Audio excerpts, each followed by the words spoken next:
right, so we're back at the Cracks in Postmodernity. Today we have a Natasha Joukovsky. She's the author of The Portrait of a Mirror, a novel, and she's also the host of a Substack newsletter called Quite Useless. So Natasha, thank you so much for coming on. Thanks for having me, Stephen. So I should say we met at the Novitate Conference pretty much a month ago in DC, hosted by Luke Burgess, all about Rene Girard, which is very relevant to your novel. So Yep. let's talk a little bit about the conference. You were invited to speak at a panel about novels. Tell people a little bit more about the premise and what was the experience like for you.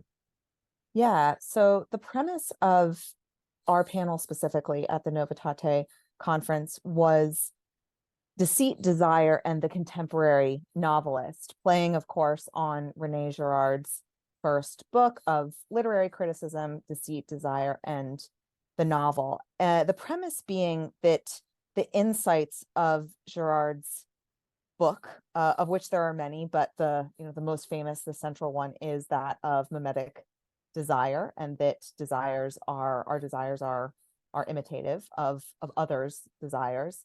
That understanding and knowledge that comes with Girard's theory, is it helpful to novelists trying to make art, or is it detrimental? And there are different uh, different takes on that, right? So my co-panelists were Trevor Cribben-Merrill and Brandon Taylor, and we all had slightly different takes on how helpful or detrimental Girard's theories are to the creative act of writing a novel yourself, as opposed to astutely dissecting them the way Girard does, because obviously it helps with that.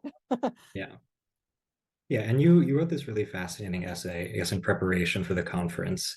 And one of the Girard quotes that you pulled, he said, "The great novelists reveal the imitative nature of desire." Right. And you kind of weave this in with, one of our favorites, Oscar Wilde, Yeah. about the whole thing of, art imitating life and vice versa. So can you talk a little bit about this particular quote about how novelists reveal the imitative nature of desire, this mimetic dimension, and how you connected Wilde to all of that?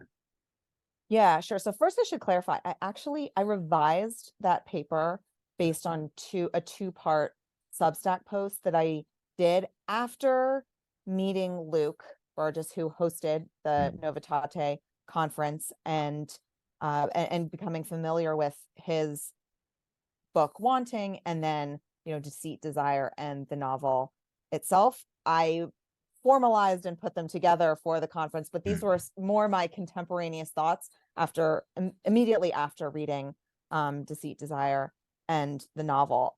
To that quote specifically, that great art reveals the imitative nature of desire, I would say that is the thesis of Girard's first book, that the insight that desire is not spontaneous, but rather the product or byproduct almost of someone else's desire, and the impulse to copy what someone else wants in what is a desire, ultimately a desire not to have, but to be the person whose desires you then imitate.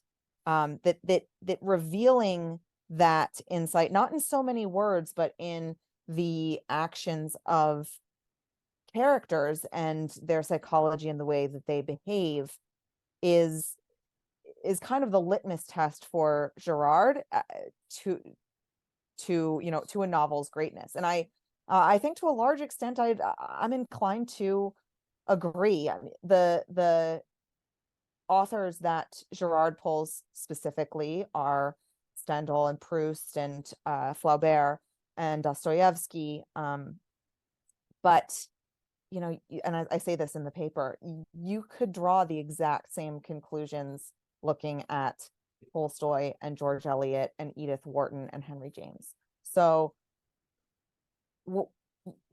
cross cultures, at least in the Western tradition. I'm less familiar with novels outside the Western tradition, but it really, really holds firm across time and space in my mind, and that includes Oscar Wilde.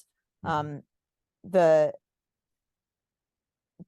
Picture of Dorian Gray is, of course, a highly imitative novel, a novel all about art and mimicry and life imitating art and art imitating life, but also in, even in his like funny plays, so many of the importance of being earnest, for instance, like everybody like wants earnest and then wants, earnest because other people want earnest and wants everyone to be earnest, right?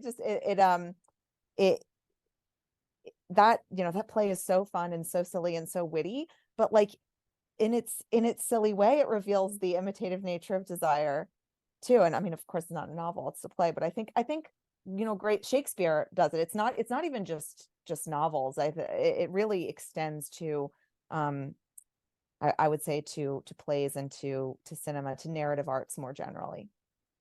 Yeah, and I mean, speaking of the importance of being earnest, it's this critique on, I guess, this bourgeois Victorian kind of moral code that Wilde tries to shatter. Not an attempt, I mean, some argue that he's a total amoralist, but when you read between the lines, you see he's trying to conceive of like a true form of morality that's not just putting on an appearance. And this is something, I mean, you touch on this throughout the novel, but also in some of the essays that you've published, that a lot of the moralism that we see today that some people will call virtue signaling, it's this hollow kind of mimesis, because there's no, I don't know, like it's trying too hard to attain this ideal of morality, of I don't know, of political correctness, as we say.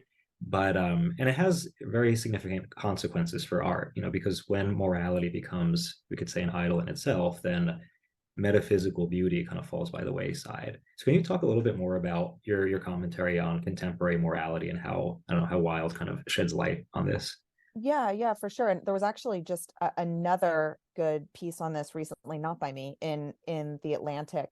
So it's starting to, I think, gain a little more traction. And for me, the place of morality in art has to be one of, from an observational perspective rather than a persuasive perspective, because when the goal is transparently instructive, or worse, to virtue signal, to show how good you are, right, that comes out in the work itself. And what that ultimately is largely propaganda rather than art, I would argue. And people forget that you can have propaganda for really good causes. Sure. That there can be positive, that propaganda isn't like an inherently negative thing, but it's still propaganda, and novels are just not, in my mind, the place for it. The purpose of a novel is to entertain. And this isn't to say that political novels can't be entertaining. They can. I've used Margaret Atwood as a good example, who I think is a really good example of this in the past, whose novels often have the end result of seeming to to have a pretty clear political perspective, right? And yet, and that perspective is largely in line with mainstream progressive moralism. But the novels are also beautiful, and that's not that the politics is not the pure raison d'etre. And she says this in her masterclass, like in like I haven't taken her masterclass, but even just the ad for the masterclass, which is like the number one rule is hold my attention. And I think we forget this in novels. There's this sense in the contemporary literary zeitgeist that novels are supposed to be these self-serious, moralistic tools for almost medicinal instruction. And we, like, no wonder everybody wants to watch TV, which is allowed to just be entertaining, and is allowed to probe the kinds of questions and choices and complexities of of humanity that the great novels of the past and the great novels of the present are still looking for. And I don't want to give the sense that, all art right now sucks. I absolutely don't think that. I think there's marvelous work and marvelous novels being written. I love Elif Batuman. I mean, I love some of the, some of the biggies who are still around. Jonathan Franzen, Donna Tartt, right? Bret Easton Ellis. Like there's a lot of amazing novelists working right now. So it's not like this is like a past versus future thing. But there is, I would say, a bias toward a lot of the progressive moralistic fiction in general. Yeah, it's a bias, but I also think people are desensitized to the fact that this is not then it shouldn't be the norm, but it's also like it's not good art. Like I don't know, I think of like the majority of the Netflix original series that are out there, and a lot of them include the kind of virtue signaling du jour without any real substance, without any really any substance in plot line or acting. And people think that they're supposed to say like, oh, this is good because the message is good, but the execution sucks. So like the fact that we don't recognize this issue of the quality, the metaphysical dimension, and it's, I mean, you say this in one of your other essays that like when politics becomes metaphysical, then we have this materialist art to compensate. Yes. To just Yes. say it becomes hollow. Whereas, a true politician is supposed to be focused on the material needs of the people, whereas art should have the metaphysical, should be tapping into something mysterious, the deeper dimensions of human nature, right? Sure. Yeah, that's right. Yeah, and then also, I mean, the Wildean thing that like true art is useless. Like it it shouldn't be socially expedient. At least that shouldn't be the goal, I right? mean, it's exactly. And I think that part and parcel with this is that sense of joy, though. Mm. There's it's hard to divorce this conversation from the material realities of or lack thereof of the professionalization of art and the idea of the professional writer and by which I mean kind of the MFA track through schools, the end of which is by and large teaching, right? Writing novels and short stories, but also the profession of teaching, because almost no one actually can make a living off of novel writing alone. It's very, very unusual, right? But then the hierarchy around and judgment around what I like to call snobbist industries, publishing, nonprofits. I myself worked before I became a consultant at the Philadelphia Museum of Art and the Metropolitan Museum of Art. So I'm really familiar with these sort of organizations. You know them, right? Like they're the kind of places where someone needs to die for you to get a promotion. You make like no money, but are effectively being paid in prestige. And a lot of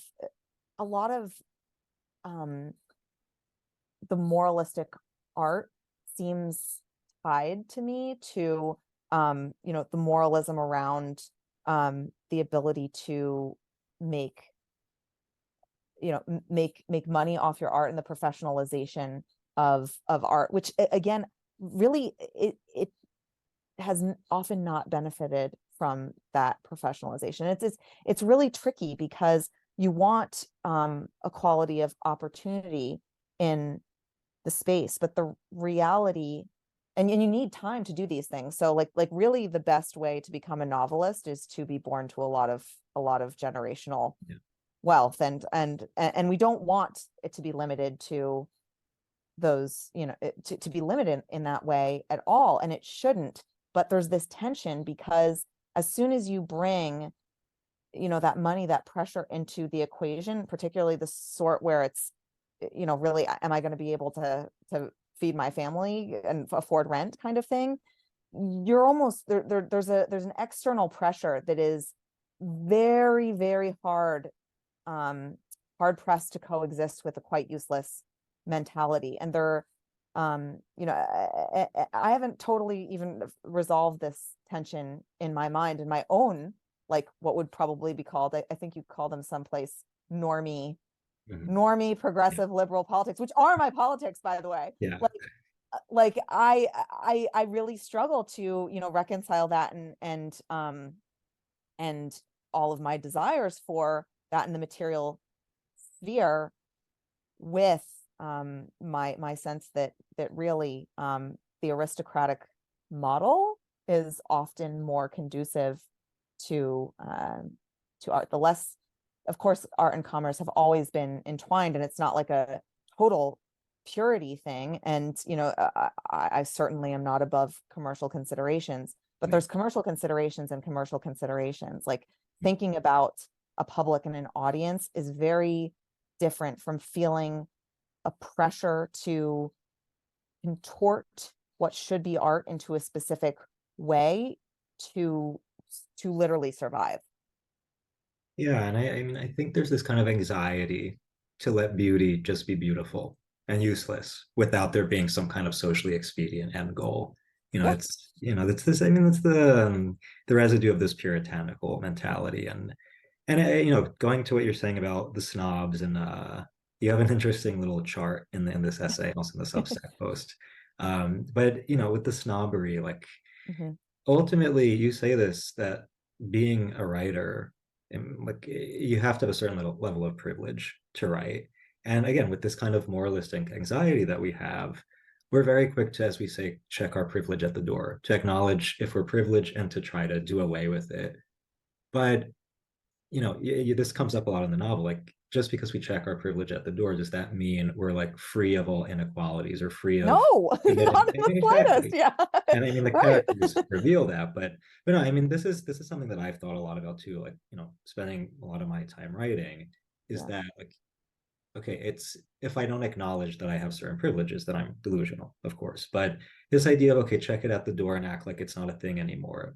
One, that's not possible, but two, I don't think it's socially responsible, because like if I have a privilege, if I'm in a position where I can write, where I can Hmm. think about these more abstract things, about these ideals, comment on society, I feel like I have a duty to use that privilege and offer those deeper thoughts, that deeper you know inquiry, and share it with the world, share it through writing. And I feel like when we're quick to just moralize, but like, no, I have to be totally equal, I have to absolve myself of my privilege, like you miss out an opportunity to be of service to others.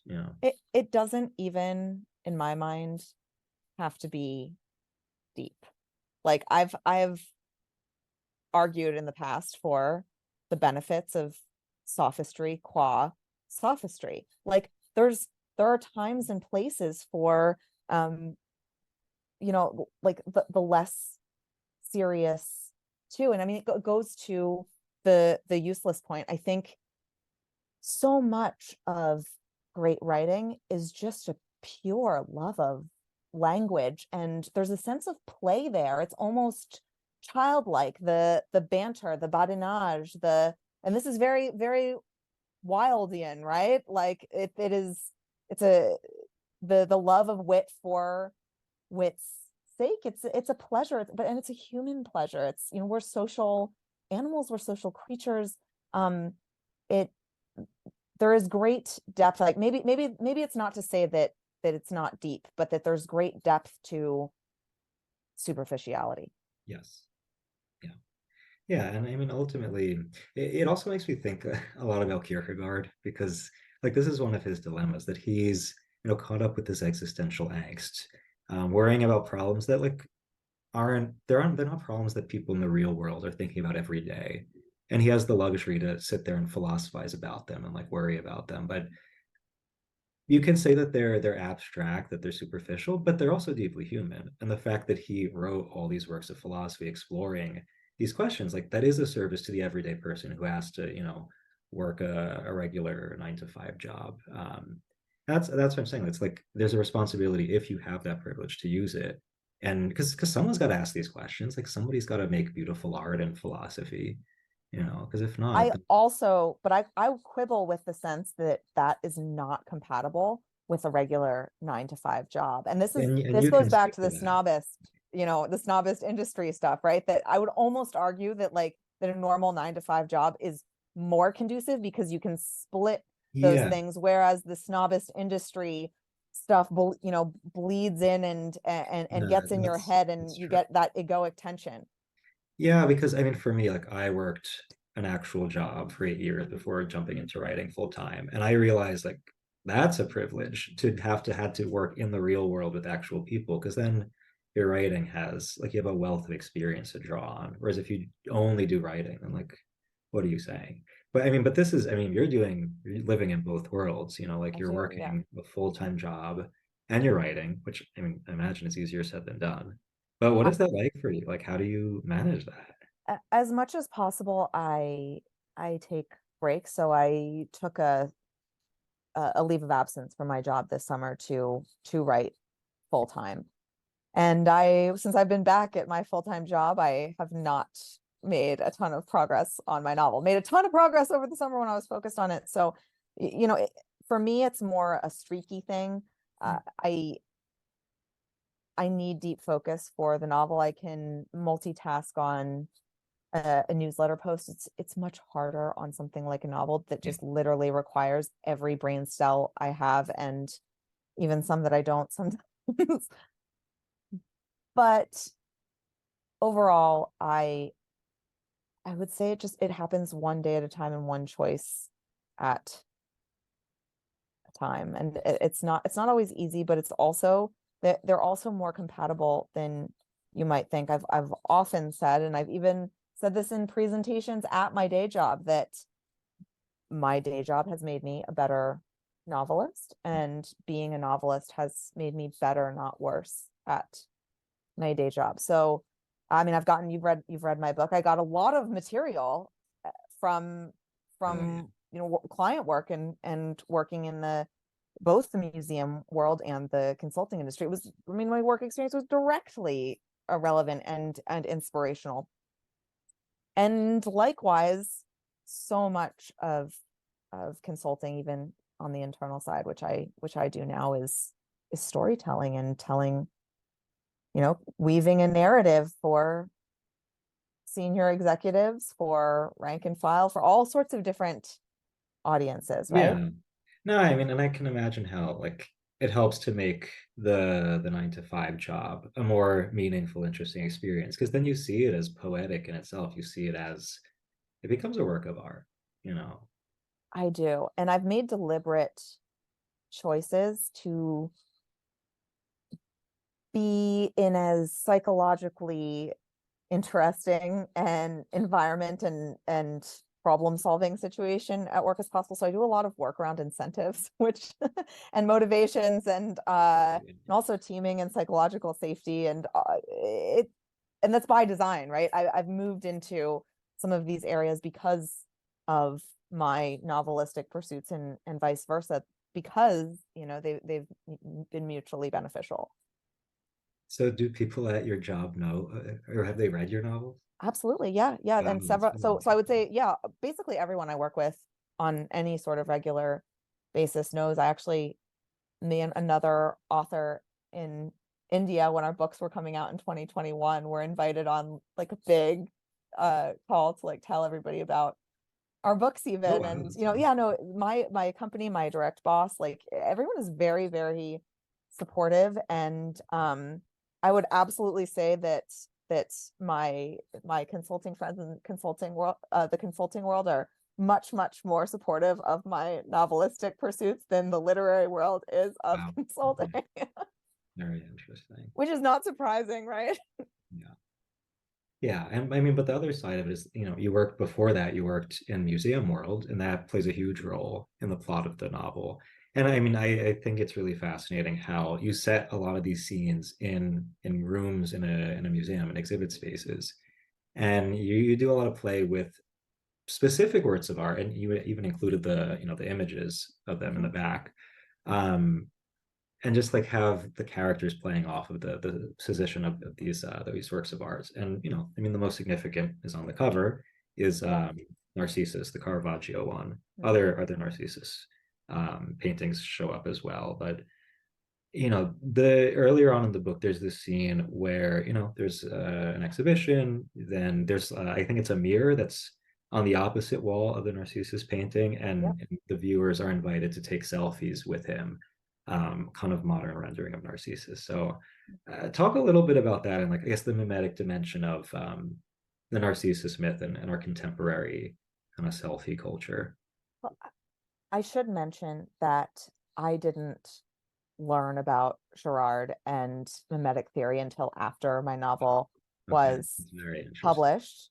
I uh, basically what you can say is like many of the other novelists that Girard tracks, I independently, and this was part of the purpose of writing this novel, was to demonstrate that desire's imitative quality. What Girard really gave me, and what Luke's book gave me, was a vocabulary to talk about something that I could only previously discuss in direct novelistic terms as opposed to critical ones. So all of the language that I'm using, none of that I would have used even the day my novel came out. That's a new lexicon for me, relatively a couple of years now. Wow. But sorry, what was the second part of the question? I No, I mean, like drawing the parallel between the myth of Narcissus and like Oh the yeah, the selfie Narcissus stuff myth and today. the selfie culture. Sorry, yes. So I wasn't thinking about, mimetic desire specifically with that, but I was absolutely thinking of the Narcissus myth and selfie culture as being deeply directly related. I can't remember whether I quote this line in the novel, but Alberti had claimed early on that Narcissus was the father of painting, and selfies are the new modern form of portrait. So there's a direct line there in terms of image capture. More explicitly, both are related, I think, to the problem of immortality, Mm. and and the desire for image capture is in my mind related to a fear of death, a pull away from death, a you know it's love and death all wrapped into one big thing. And this is really the subject of Vivian's extended talk in the novel, first on more of the love angle, but then ultimately more on the death side, and that it, Narcissus actually does ultimately achieve it. In hell, there's a little pool where he gets to look at himself for all eternity.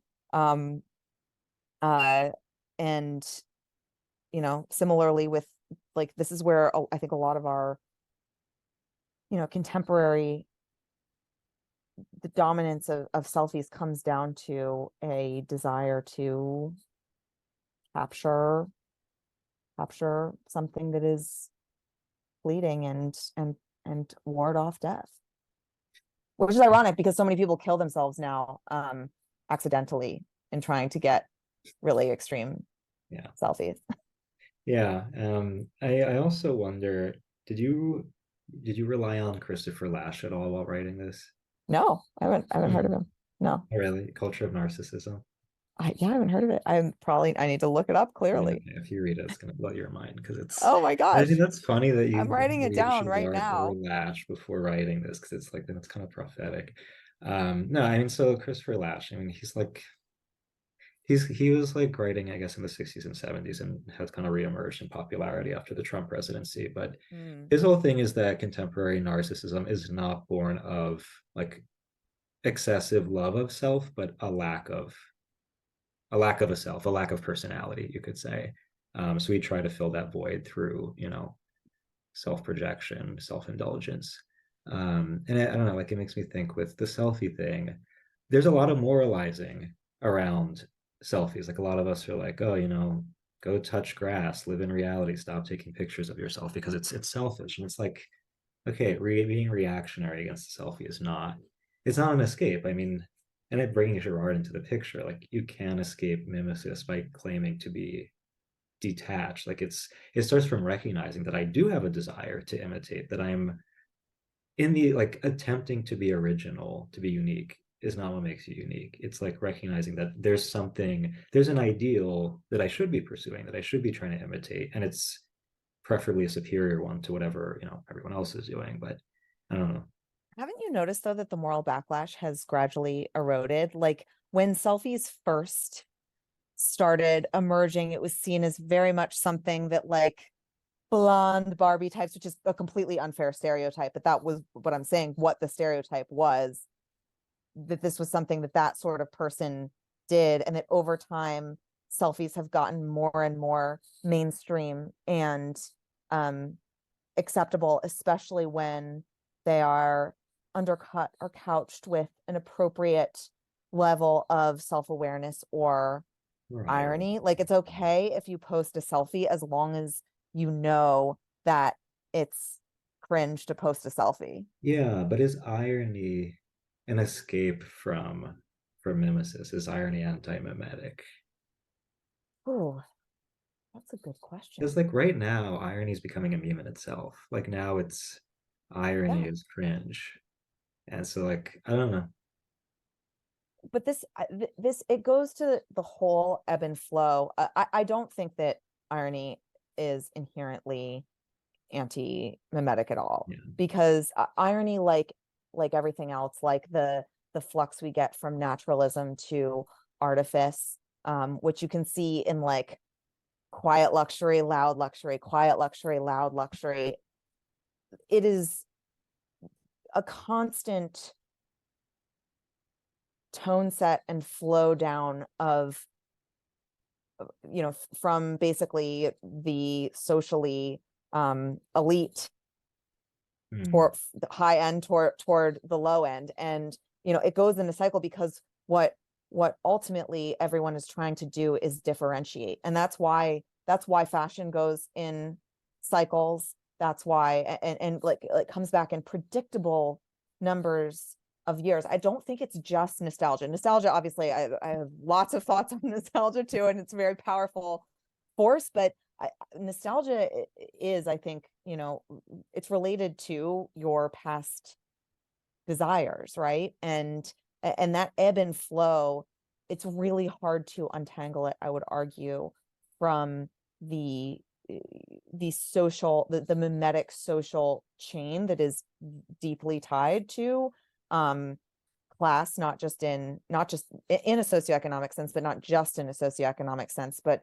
really prestige of any type, which can social prestige, basically, whether or not that is economically based or based on the sheer number of eyeballs looking at you, or whatever it is, that the influence, Hmm. the trickle down of influence. And as soon as things trickle down too far, at the top there's a new mechanism for differentiation.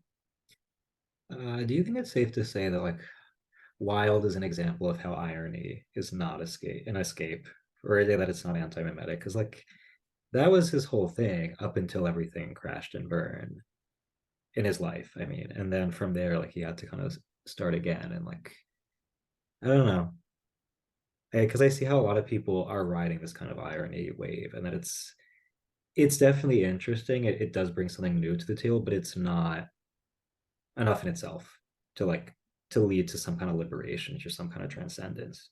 And neither is sentimentalism, though. No, absolutely Right, not. but that's where again, I think that a lot of the irony as a trend, separate from irony, just qua irony in a contextual work of art or whatever, is, those are two different things. And I think this is maybe Wilde is a good example of this, because he is using the latter a lot. And he is really often he's more critiquing you know uptight Victorian morals than irony. But you can use irony to critique even irony. So, this Yeah, gets to my obsession with recursion and why it was yeah, recursion, and the concept of recursion, the mimesis of mimesis of mimesis of mimesis is the what whole of the captured my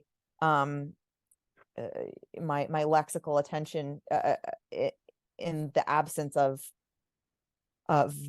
Girard's better, Mhm. more universal, I guess, or um, more recognized verbiage before I heard of it, and why the word recursion threw me so, because it seemed to encapsulate both Girard's concept of mimesis and the mimesis of that mimesis, though Girard is really doing both with mimesis, and ultimately he does in Deceit, Desire, in the novel, go through the cycles pushed to their extremity, and what I describe as interpersonal recursion in the Portrait of Amir is all but identical with Girard's mimetic theory.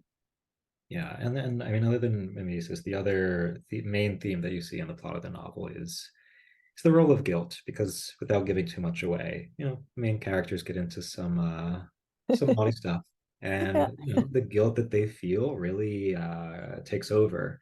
And again, like reading some of your other essays, you see how like this is kind of a commentary on how guilt drives a lot of, again, like the moralism, the kind of contemporary mentality that we have, and how it's papered over with, again, we talk about checking our privilege at the door, and wanting to correct all these quote unquote problematic words, ideas, whatever. But can you say a little bit about how you explore this concept of guilt and how it pertains to the culture today?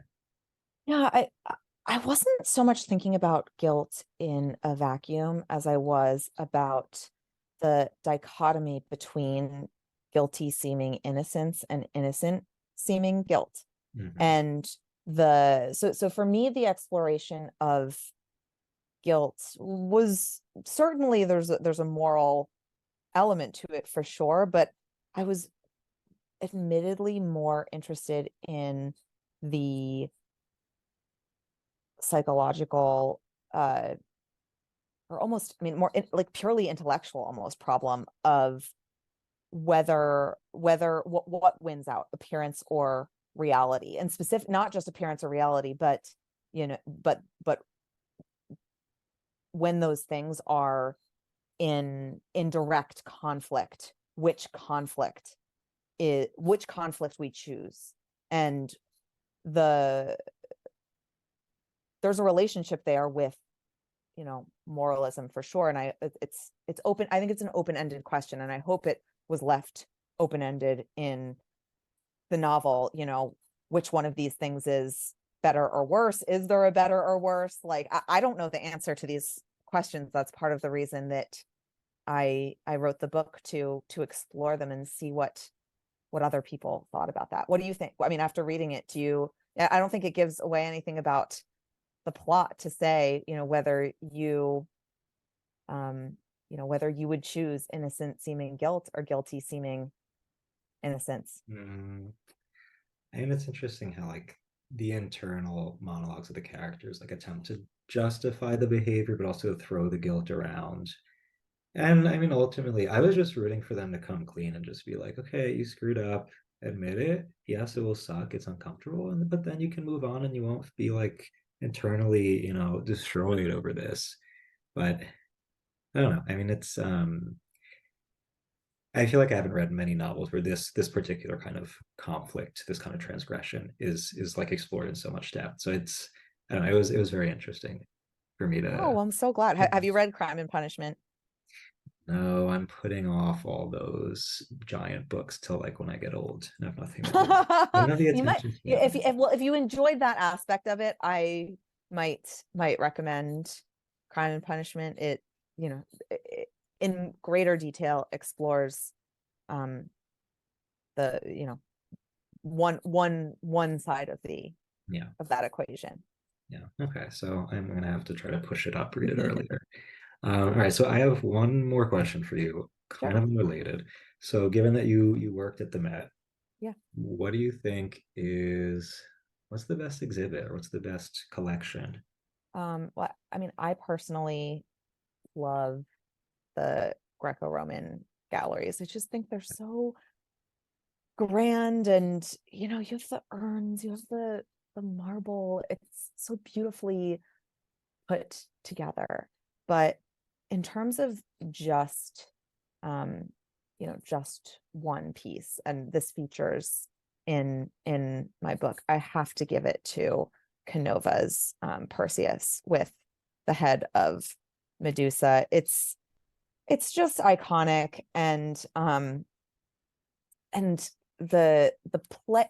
I'm such a sucker for sculptures of Medusa, and this one's particularly good and particularly well displayed in the Met. It's in the middle of Petrie Court. It's like a lamppost in the museum, and it's just my favorite.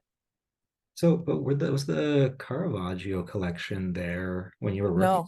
No, that exhibit was an exhibit from the museum of my mind, Stephen. This is not an exhibit that's happened. But they are there today. There's like a couple that they There add. are, but the Narcissus The Narcissus is not there. Bernini's Medusa is also not there. The two that are at the Met are the Jerome of Pygmalion, and Perseus with the head of Medusa, Canova's Perseus with the head of Medusa. All the others would have been, on loan. The Poussin's Narcissus is in the Louvre. So they're all over. This would have been a special jewel box exhibition. I would love to put it on someday, by the way. So of course you can present the book there, do a reading. Yeah, and well, complete with mirror. I mean, the whole thing. The mirror idea. I've never seen that. Well, I haven't either, but it makes so much sense to me. I think that I actually, and this is I'm going to admit this, I've never seen Caravaggio's Narcissus in person. I did get the critic Lauren Euler, who I did my launch event with. She went to see it and kindly sent me a picture of the original. But no, I've never been out to see it. I obviously need to. Yes, hopefully soon. You can take a selfie with it and post it. My new book's more about Bruegel, though, so I'm looking to get up to Belgium and first. Okay. Do we have an idea when we can expect that one? Books take a really long time to produce. I don't even have a complete first draft yet. It's hard to know. I mean, I think I wrote recently on Instagram that I'm hoping by like next Black Friday I'm hawking a new novel, but that doesn't mean that it would be out yet. I mean, it takes even when it goes as fast as possible, like a year is the absolute shortest time from sale to publication for novels. Like 18 to 24 months is often much more likely. So it'll probably be a while, but I am like pretty close to finishing drafting. It's just about finding that dedicated time. I'm hoping to make some over the holidays. I know my agent would like me to finish it. Yeah, well, until then, people can pick up Portrait of a Mirror. And remind us your Substack, what it's called. Yes, it's quite useless, and it's just at joukovsky.substack.com. Awesome. And people can follow you. What's your handles? It's at Joukovsky on Instagram. I don't really do Twitter anymore at all. I have said goodbye. And Substack. Those are really the ones I do. Awesome. Well, Natasha, thank you so much for coming on. Thank you for having me, Stephen.